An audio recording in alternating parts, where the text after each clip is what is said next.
In 1919, he hit 29 home runs and was sold to the New York Yankees. A three-run home run for Buffington. The Yankees now lead it by a score of 3-2. Bill Lee is now going over to a couple of the Yankees, and there they go again. Ball hits it to deep left. That might send the Yankees to the World Series. Varitek and A-Rod going at it. Roberts is going. Posada's throw. Roberts safe. What can I say? Just tip my hat and call the Yankees my daddies. Welcome to Fanbase, a deep dive into the greatest rivalry in sports. I'm Brian Shackman along with John Senecal. We are heading into the meat of the season. You know, mid-June is when school's getting out. You're ready to fly. Officially baseball season. Yeah, it really is. I mean, listen, the Stanley Cup's almost done. The NBA playoffs are just about done. The 2-month Stanley Cup is finally about to wrap up. Are you going to any plans?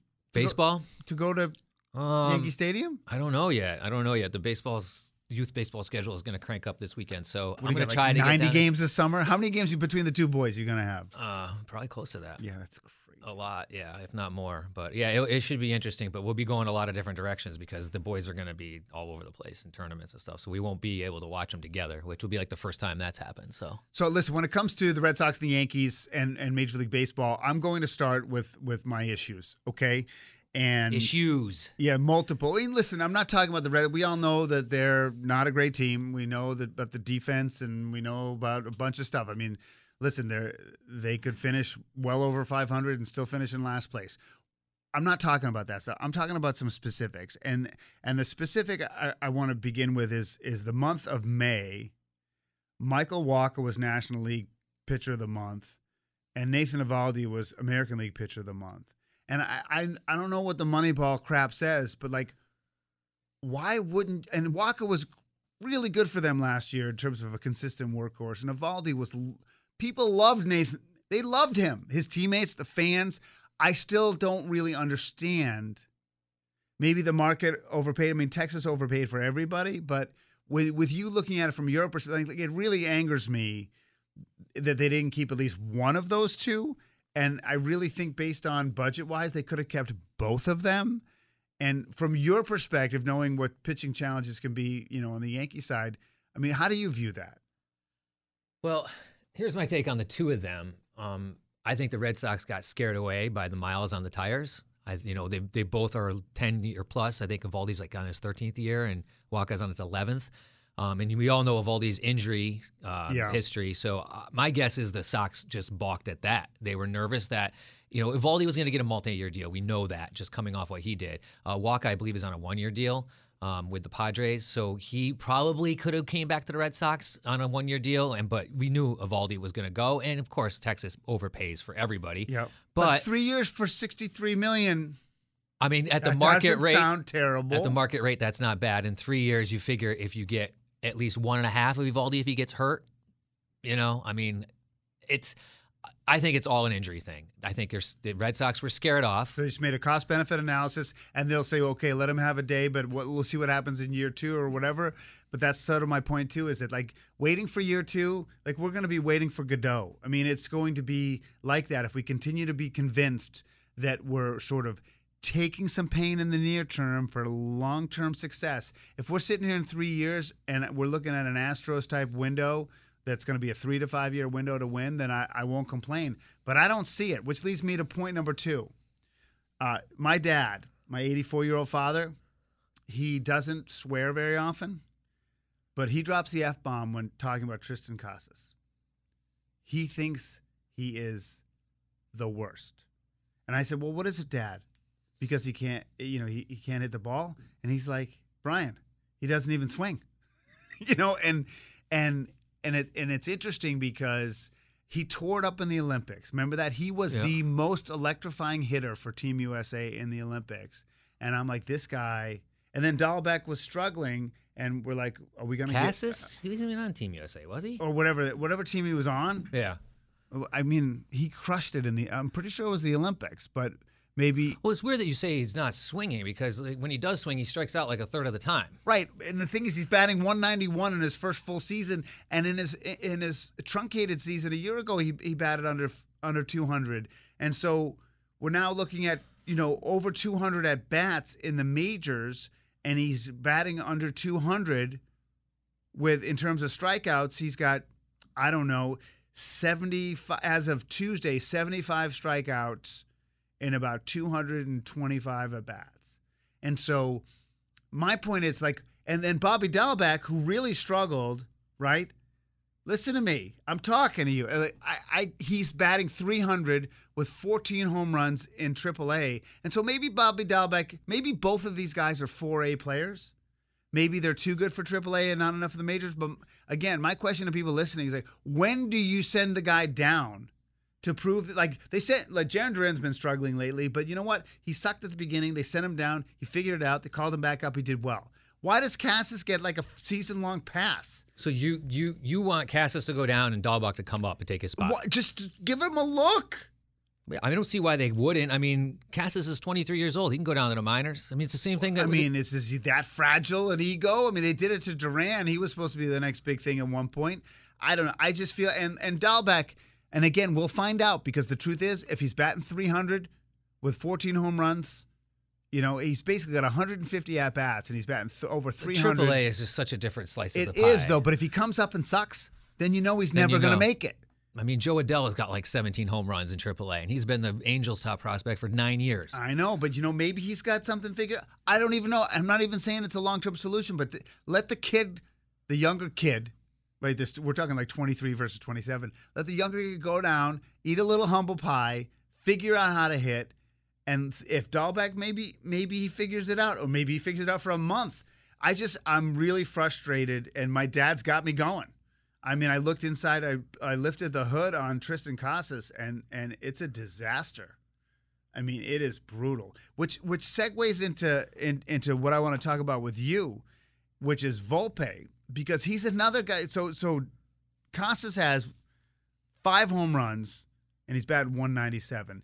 And you got little Anthony Volpe, who's 6'4", 250 versus, what is Volpe, 5'10", 160? Yeah, I think he's 6 foot. But he's got 7 home runs too, I believe, right? No, he's got more. He's got more. I think he's got 9. I mean, Anthony Volpe he's listed at 5'9". You know what that means? 5'9", 180. Yeah. He's 6 feet. 6 feet, my acorns. I mean, that's just, he's got 9 home runs. He's batting 193. 193, 72 strikeouts. He's striking out way too much. Right. So the point is that he's got almost double the home runs as Casas, but he stinks just as bad as average in strikeouts, right? I mean, he's certainly not a leadoff hitter. And he's on pace for more errors, too, than he normally is. So I guess the point is, like, is he fine to just let him work it out because he's got that many more home runs, or is he, like, an issue, too? Well, this is the way I look at it. If the Yankees had a viable solution at shortstop, I think they would go for it. I mean, a short-term solution, because he's the long-term. Right, a viable this year solution. Now, I guess, you could say IKF could come in and play shortstop because he's been playing good, but I think they like him in that role of being the utility guy, because the other young guys, Peraza and Cabrera, haven't been able to step up and say, oh, yeah, I can play shortstop if you need me.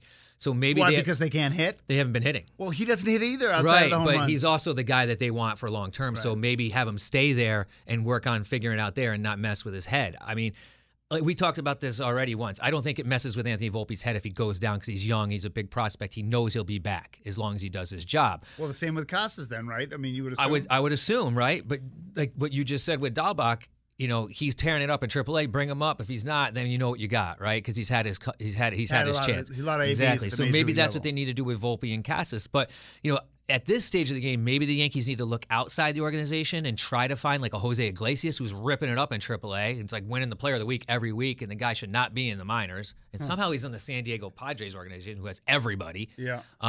Maybe it's someone like that you could look to as a short-term solution. But I mean, if I'm a betting man, I don't think Anthony Volpe is going to stick much longer. I just don't see it because the race is just too tight. It's just there's too many important situations going down the stretch to worry about someone who's ahead of pace in errors at shortstop and is not delivering at the plate. So I'm surprised by that. I thought you would say since they have all these other boppers, maybe just let it ride. Do they really have all these other boppers? I mean, we don't know what's happening with Judge right now. As we speak right now, something's going on with his big toe. They haven't told us. So maybe it comes out later in the afternoon. that he is hurt and he's going to go on the IL. Stanton's back. Who knows what's going to happen to him if he takes him a while to warm up, though. Exactly. He needs time. And Donaldson, who knows what you get. These guys aren't going to play every day, though. We already know that. They're going to play a couple games. They're going to have a day off, and they're going to play a couple more games and have another day off. So I don't know. I don't see the Yankees going the distance and winning down the stretch with Anthony Volpe right now, playing the way he is as their shortstop. I just don't. That's a surprising But take. they don't have anybody on the roster right now that can step in there other than IKF. That's shocking to Other me. than IKF. I mean, Cabrera could do it, but he's really not hitting, right? But do they give him a shot to play every day and then basically say, oh, we're taking a rookie and putting him in your spot and sending you down, Rook? Or you take someone like IKF, who's an established veteran, and say, listen, we're going to go with him because he's rolling right now and he knows how to – he's a major leaguer right now. I think that is the smarter play, or you go outside the organization if you can do that. He's John Senecal. I'm Brian Shackman. This is Fanbase, a deep dive into the greatest rivalry in sports. Any other team-related things? Because that's it for me. And before I have a sort of a more of a league-wide thing for you. I'm just sitting here in bated breath wondering about Judge. I mean, listen. He hurt his toe. You've seen what Aaron Judge can do. Everybody knows he's arguably probably the best player other than Shohei, right? But he gets back in the lineup after he misses 10 games, and he's been out of this world, right? I mean, the dude is amazing. We all know that. So they need him in the lineup. They can't afford to have him out for another 10 games. They just can't because they just don't click right without him. Well, it's funny because, last year everyone sort of made this false, statement about, his durability, but he was so durable. And now we're having some durability issues this year. To think that when I was watching that game where he crashed into the wall, I thought that was a gate. That wasn't even a gate. That was an actual wall that he knocked apart. Right. And the gate was to the right. I mean, he's gigantic. But he goes into that wall, and I'm looking like, oh, great. He messed up his forearm or his wrist the way he hit that fence. And the next thing you know, the next day he's like, his toe. And I'm like, his toe? That's so baseball, be kidding. But we know if it's a toe, DJ LeMahieu last year, it's not good for a right-handed batter. So I'm just hoping it's nothing bad. Yeah, it would be brutal. And, I mean, if they have Donaldson going and Judge going and Stanton going, that would certainly give plenty of cover for And their Anthony pitching Volpe. is a question mark right now because Cole hasn't been Cole. He's come back to earth a little bit, but he's still a front runner for the AL Cy Young. But Nestor Cortez is hurt. He's not the same person. Domingo Germán is one outing away from a full 50-game suspension with sticky fingers. So the Yankees have got a lot of question marks. Who knows with Rondon? He keeps throwing these bullpens, but at this rate, he ain't going to be back till after the All-Star break. So as of Tuesday this week, what is it, June the 6th? You have a dynamic, though, where there's a little bit of settlement and I don't even look at the AL East, really. I really don't, because I'm not saying that it's a slam dunk that Tampa wins the division, but I'm not even focused on it. They're only right 4.5 up. I'm just, they're level off again. They'll come back. Whatever. The point is that the wild card is where the action is. So we have Baltimore, Houston, and the Yankees pretty firm. So what I want to ask you is, because then there's a couple game drop off before you get to Toronto, who is finally getting off the mat a little bit after struggling for a while. Toronto, the Angels, and the Red Sox, and maybe you can include Seattle, but for right now I won't include Cleveland. So you have Seattle, Boston, LA. Oakland's only 24.5 out of the wild card. Stop it. Toronto, Angels, Red Sox, and Mariners. Who scares you out of that group? Who scares me out of that group? I'm not going to say Toronto because I'm done with them. I'm tired of Toronto. It feels like we've been buying into the hype of that team. And they just sent Alex Manoah down, who is their greatest hyped prospect pitcher, big mouth. None of them, right? Is that what you're going to say? Just the Angels because of the two-headed monster? No, the Angels pitching is not there. I just don't see it. I'm still going to go with Seattle. They still scare me. They got a lot of talent. And their pitching is good. I don't see them just playing this blah baseball the whole season. I feel like they're going to crank it up. They worry me a little bit, but I'm telling you, dude, I can't stand it. Their pitching's not that great. Can I just tell you something as of Tuesday? Do you want to see something stunning? Because I was a little shocked you said that, because they lost to the Rangers 12-3. They lost to the Rangers 16-6. Then they had the one loss 2-zip. Then they lost to the Yankees. Don't forget they let up 10 runs against the Yankees in 2 of the 3 games. So, and then before that, they lost the Pirates and gave up 11. They've had 1, 2, 3, 4, 5 games where they've allowed 10 or more runs in the last 2 weeks. Yeah, not good. Anyway, I don't know. I don't know. I mean, I think the Red Sox are definitely not a threat. Now that I've seen them sort of where they are, I don't see them. They're they're a 500 team. You know what I mean? Give or take 3 to 5 games. So they could be 3 to 5 below, 3 to 5 above. And I don't see, I'm going to say it right now, I don't see the Yankees. I feel like the Yankees are a third place team in that division. I think there's something special going on in Baltimore, and I think Tampa's too good. And the Yankees, because the Yankees are going to make something happen at the deadline. Oh, absolutely. They just absolutely will, because they always do. But I think it's not. I think Baltimore's the team. The Baltimore and the Rangers are two teams that I think could easily upset the power structure in the American League, and I think the Rangers can definitely beat the Astros if they play their cards right, especially with the manager. And the Orioles are young enough to be ignorant enough to think they could do some damage. I'm just trying to think of who these teams are going to be able to go out and get as far as pitching. Who would be available? I mean, if you're looking across the... You want a starter? Well, I mean, I don't see Baltimore winning in the postseason without a viable another starter. Right, but John Means, I think, is supposed to come back. Yeah, but I mean, supposed to and coming back are two different things. I mean, I just don't see, like, if you look at, like, the AL Central, right? I don't see any of those teams, the way it's going, trading away any of their chips. And then you look at the AL West, who's going to trade away their chips unless it's Oakland? And Oakland doesn't have any chips to trade. No, they don't. Not like in other years where they And then you got the NL East. I mean, I guess I don't see Philly trading players. They're not that kind of team. Washington, who are they going to trade? They're going to trade Patrick Corbin? He sucks. I'm just going down the list of pitchers with the most wins, and I look at the teams. So Minnesota, I guess Joe Ryan. I don't even know anything about the dude. Maybe the Cubs. Stroman would be one.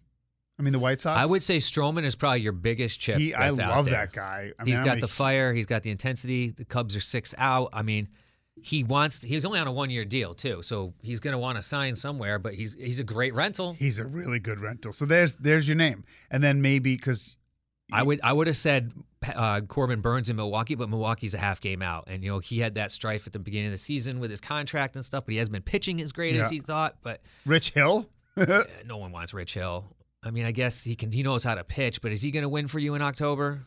So that's a really interesting thing to go down the list of pitchers with the most wins in baseball, and almost all of them are with teams in striking distance. Right, and you got to look at teams. Like if you're taking like Seattle's got tons of pitching, but they're in the wild card hunt. Now, if they fall back 3 or 4 more games, they could probably unload a couple of those pitchers. Yeah. Lance Lynn. Yeah, I mean, I would say the White Sox are probably, the way that they're stacked. They got Dylan Cease, Lance Lynn. They could be the biggest sellers if they fall out. What about Minnesota? Oh, maybe Minnesota's leading the division by 3 games right now. I just don't see them trading anybody.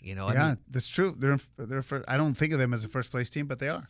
So that's it. I mean, you don't have a lot out there to go get unless you blow somebody away. Well, or a lot changes in a month and a half. I mean, teams really start to tank in a month and a half because the trading deadline, I believe, is like the end of July or beginning of August. Right. There's a little bit of runway left. There's runway, but think about what we just talked about. All these teams that are stacked in this wild card and division hunt are almost all of them are going to be looking for pitching. Probably you look, maybe the Atlanta Braves don't need it. That's true every year, though. But yes, I mean, some teams. But what I'm saying is I feel like there's more teams this year hunting than there usually are in the past. I think it's because now that extra wild card makes it opens it up, and it's interesting. We've never discussed this, but it probably tightens the trade market because there are more teams that want to be buyers than sellers, and I hadn't thought about. I didn't think about that last year. It's going to be interesting to see what happens. You and I are both fans of Baltimore, and it's weird because they're in the AL East. We're big fans of Baltimore. It's going to be interesting to see how they react and how their fan base reacts. Their fan base is very loyal, and they've been very loyal and very accommodating for a long time because the Orioles have not been good for a while. Long time. So if they're in the hunt and they don't do anything and they just stand pat, especially after last year when they were in the hunt and they traded Trey Mancini away, I think the fans might be a little bit angry on that. Interesting. Yeah, I think they have to be buyers. He's John Senecal. I'm Brian Shackman. That's it for this week. You've been listening to Fanbase, a deep dive into the greatest rivalry in sports.